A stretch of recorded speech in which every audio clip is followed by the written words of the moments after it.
প্রিয় লিসেনার্স, শুনছেন প্রবাসীর চিঠি পার্ট 5।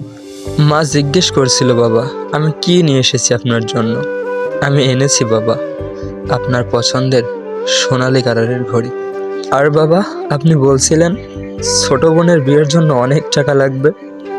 অনেক টাকা তো আমার কাছে নাই বাবা, আমার জমানো 5 লক্ষ টাকা ছিল, সেটা আমার বালিশের নিচে আছে। আশা করি ওই টাকাগুলো দিয়েই ছোট বোনের বিয়ে দিয়ে দিতে পারবে।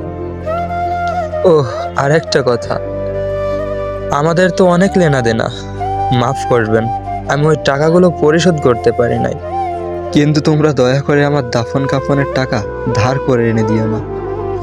বাবা আপনার কাছে আমার একটাই অনুরোধ, দয়া করে আমার দাফন কাফনের টাকাটা আমার রোজগার করা টাকা থেকে দিয়েন। আর ছোট বোন, তোর এই ভাইয়াটা অনেক খারাপ একটা মানুষ ছিল রে, দয়া করে ক্ষমা করে দিস। তো গাইস, শেষ করলাম প্রবাসীর চিঠি, এই পর্যন্ত চিঠি। তো আমরা এই সবগুলো থেকে কি বুঝতে পারলাম, এই চিঠিটা পড়ে কি বুঝতে পারলাম, এই দুনিয়াতে শুধু টাকা চলে।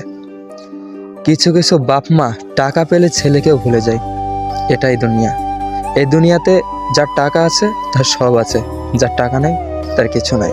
তারপরেও প্রবাসী ভাইয়ের কাছে টাকা ছিল, কিন্তু সে ওইসব কথাগুলো তাদেরকে বলতে পারেনি, এই জন্য এত অবহেলায় ছিল তিনি। যাই হোক, আল্লাহ তাহাকে জান্নাত নসিব করুক, সকলে বলি আমিন। আর এই সম্পূর্ণ ভিডিওটা দেখে আপনাদের কেমন লাগলো দয়া করে কমেন্টে জানিয়ে যাবেন। আর যদি ভালো লাগে অবশ্যই চ্যানেলটি সাবস্ক্রাইব করবেন, যাতে আমি আপনাদের মাঝে আরও সুন্দর সুন্দর কন্টেন্ট, সুন্দর সুন্দর ভিডিও নিয়ে আসতে পারি।